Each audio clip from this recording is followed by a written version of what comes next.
Olá, combatentes do canote da guerra. Nosso vídeo de hoje se refere aí, né, a uma matéria que está saindo em diversas mídias, que o governo de Israel vai dar um ultimato para o governo do Líbano para conter o Hezbollah atrás do rio Litani, conforme uma decisão do Conselho de Segurança da ONU, etc. Bom, Israel não pode falar em decisão do Conselho, em resolução do Conselho de Segurança para Israel, é falar em corda na casa de enforcado, né?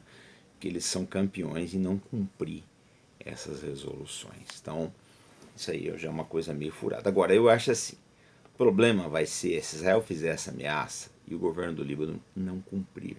Falar, vou segurar o Hezbollah, eu não tenho. Eu não tenho como. Se eu fosse segurar o Hezbollah, eu vou mergulhar o Líbano numa guerra civil, porque o exército do Hezbollah é maior que o do exército do Líbano. Então o que vai acontecer? Israel vai ter que fazer duas coisas. Ou ficar desmoralizado, ficar quieto, olhar para o lado, fingir que não aconteceu nada. Ou, né, não, sou macho, vou fazer e entrar no Líbano, como entrou em 2006. Aí vai ficar legal, porque Israel já tem uma guerra em Gaza, de resultado incerto. Já tem os Houthis aporrinhando no Mar Vermelho, estão precisando apelar para a Marinha Americana e a Marinha da França. Né? E agora uma guerra no Líbano. É só o que falta para Israel. A situação já está difícil, já está bastante ruim. Né? Tem um general, Gadi Eisenkot, ele é ministro aí do Netanyahu. Ele já perdeu um filho e um sobrinho nessa guerra, ou seja, as baixas de Israel estão pesadas. Né? Não obstante o estado de negação que muita gente tem, não, está sendo um passeio, não está sendo um passeio, de forma alguma, provavelmente já perderam centenas de blindados ali, o negócio está muito complicado em Gaza. Então, eu acho que o que Israel menos precisa no momento é outra guerra no Líbano. Né? E a possibilidade é real, por quê? Porque vai ser difícil o governo do Líbano cumprir isso que Israel está pedindo. Não tem como. Só se mergulharem realmente o país numa guerra civil. Né? Agora, eu lembro o seguinte, se o governo mergulhar o Líbano numa guerra civil, vai entrar tudo ali. O que tem ali perto na Síria, né? Al-Qaeda, Estado Islâmico, Irã, tudo vem. Vai todo mundo pro Líbano. Vai virar a casa da mãe Joana. Aí Israel vai ver o que é realmente ter problema com todo aquele pessoal ali. Então, o que eu acho que está acontecendo? Nós estamos em via da situação sair do controle no Oriente Médio. Israel não está vendo isso, que a situação pode ser do controle. Né? No momento, apesar dos ataques do Hezbollah, a situação ainda tem uma certa, vamos dizer o seguinte, uma certa maleabilidade. Dá para Israel levar, os ataques são pontuais, etc. Estão atrapalhando muito, eu não tenho dúvida disso, mas ainda não é uma guerra generalizada. Né? São ataques assim que não tem uma grande profundidade. O problema é que se estourar uma guerra no Líbano, ela fatalmente vai chegar a Israel, não tem dúvidas quanto a isso. A gente não sabe o que vai entrar ali. A gente não sabe o que vai entrar. A partir do momento que o governo do Líbano perder completamente o controle, a gente não sabe o que vai entrar ali. Por quê? Não tenham dúvidas. Se houver uma guerra civil no Líbano, não vai ser puramente entre o governo libanês e o Hezbollah. Outras forças, outros atores, né, vão aparecer nesse cenário com consequências trágicas para Israel. O que a gente começa a perceber? É que o governo de Netanyahu não sabe o que está fazendo, está meio perdido. Né? A gente vê as manifestações do embaixador israelense na Organização das Nações Unidas beirando a histeria. Né? A gente vê esses ataques aí na faixa de Gaza que são indiscriminados. Então eu não sei se eles sabem bem o que estão fazendo. Porque uma coisa é o direito de Israel se defender, ninguém vai negar isso. Mas outra é fazer uma situação que ele perca completamente o controle, ele já não tenha nem mais como se defender, não tenha como fazer mais nada.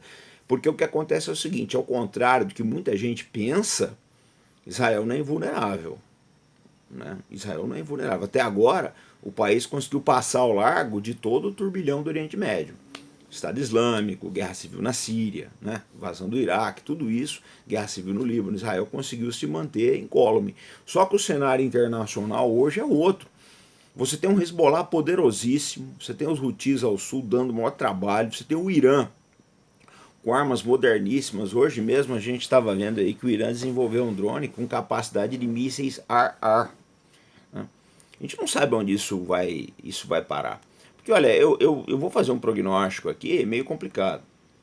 Eu não sei se essa guerra da Ucrânia vai até o final de 2024, porque o objetivo do Putin a gente sabe que é jantar o Biden, a possibilidade dele conseguir alta. Depois de jantar do Biden, não sei se faz sentido continuar a guerra da Ucrânia. Né? Agora, eu acho assim, a hora que acabar essa guerra, essas fábricas russas que estão fabricando foguetes, drones, munição para o exército russo, as fábricas iranianas que estão colaborando também, elas não vão ficar com essas linhas ociosas. Essa produção de guerra ela vai ter que desembocar em algum lugar. A possibilidade disso ser no Oriente Médio e a possibilidade do alvo ser Israel é alta. A gente precisa pensar em todos esses cenários. A gente precisa começar a pensar nisso daí.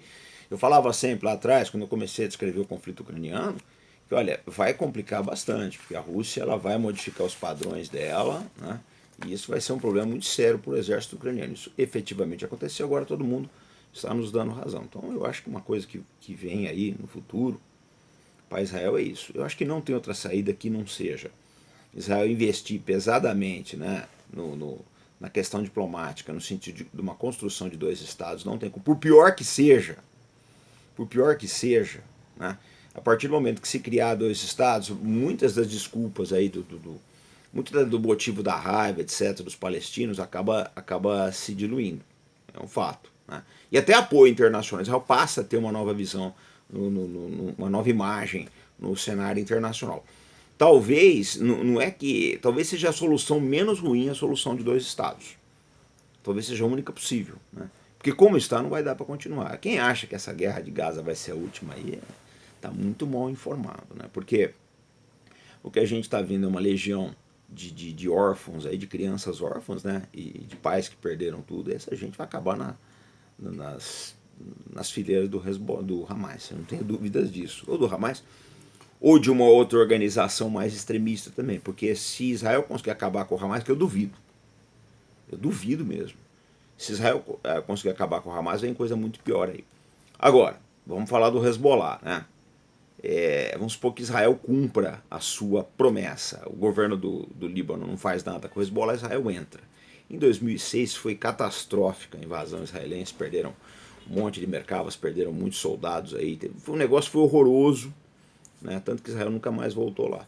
Eu penso que o Hezbollah não tem medo de uma invasão israelense. Talvez para ele seja o melhor negócio, que Israel entre, que vão ter combates terrestres. Mesmo Israel, o Hezbollah tem um efetivo aí de mais ou menos 5 a 10 vezes o efetivo do Hamas. Então, se Israel não está dando conta do Hamas na faixa de Gaza, né, imagina o que vai acontecer enfrentando o Hezbollah. Com estoque de...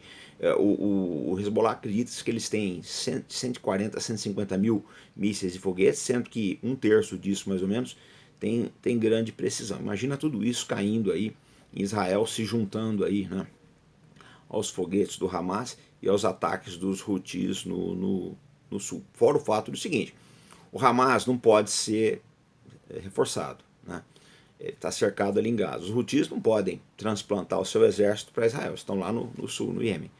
Só que o Hamas tem livre acesso, o Hezbollah tem livre acesso ao Líbano e à Síria, ou seja, o seu efetivo pode aumentar indefinidamente. É melhor Israel pensar duas vezes nos próximos passos.